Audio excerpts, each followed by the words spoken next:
जी मेरे प्यारे साथियों, फिर से आपका स्वागत है हमारे मिश्र लेक्चर में। आज हम आपको लेके आए हैं क्लास 12th फिजिक्स चैप्टर 1 वैद्युत आवेश तथा क्षेत्र। इसका एक टॉपिक है जिसे हम कहते हैं वैद्युत द्विध्रुव तथा द्विध्रुव आघूर्ण। तो इसके लिए आज हम देखेंगे, समझेंगे। चलो देखते हैं हम इसकी परिभाषा क्या है, कैसे क्या करते हैं। देखो ये क्या लिखा है, वैद्युत द्विध्रुव। वैद्युत द्विध्रुव क्या होता है, प्लस क्यू माइनस क्यू 12 दूरी होती है। तो इसमें ये सबसे पहले देखो क्या करेंगे, इसमें क्या लिखा है, दो समान परिमाण तथा विपरीत प्रकार के, दो समान परिमाण तथा विपरीत प्रकार के। दो समान परिमाण मतलब दो समान आवेश के ले लिए, दो समान आवेश ले लिए, ठीक है, दो समान आवेश क्यू क्यू ले लिया।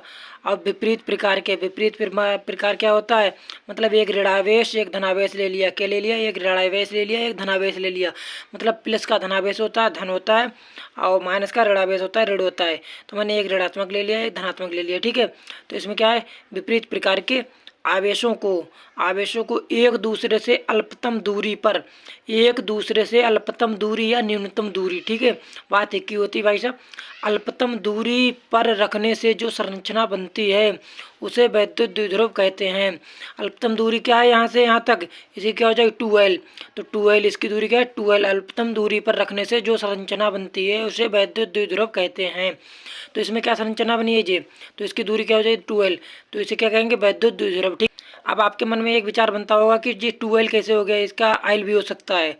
आयल नहीं भाई साहब, ये क्या करेंगे, सबसे पहले यहाँ पर अगर कोई भी मध्य बिंदु ले लेंगे, क्या कोई भी मध्य बिंदु ले लेंगे, ठीक है।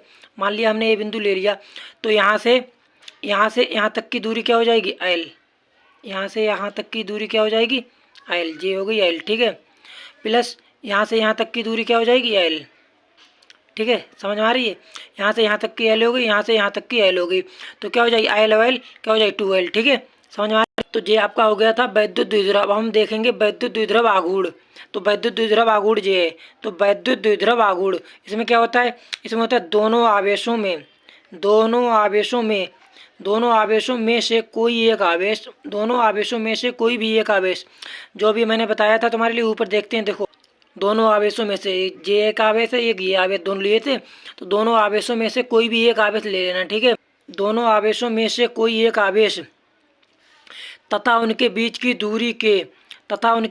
दूरी के गुणनफल को वैद्युत द्विध्रुव आघूर्ण कहते हैं। दोनों आवेशों में से कोई भी एक आवेश ले लिया और उनके बीच की दूरी के गुणनफल, उनके बीच की दूरी क्या थी, उनके बीच की दूरी क्या थी 2L।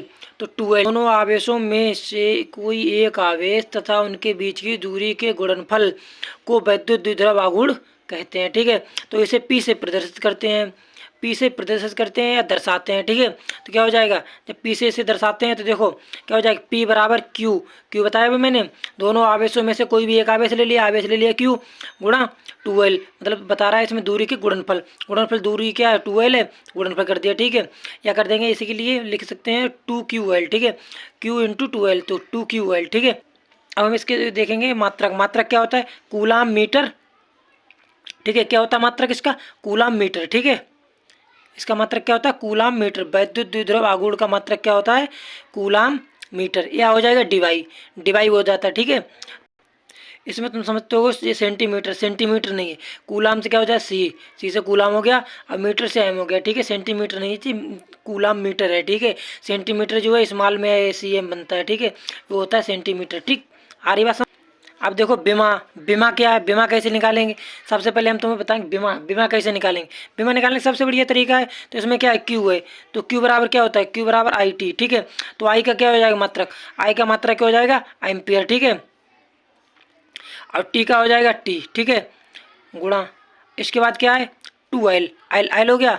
आयल देखो आयल के लिए क्या लिखेंगे, आयल के लिए L लिख दिया, तो इसका ये हो गया, ठीक है, और इसके बाद इसका ये हो गया, ठीक है। तो क्या है AT गुणा L, तो इसलिए लिख सकते हैं LTA, ठीक है। इसे क्या लिख सकते हैं LTA, समझ आ गया, हम जानते हैं, समझ में आया होगा आपके लिए।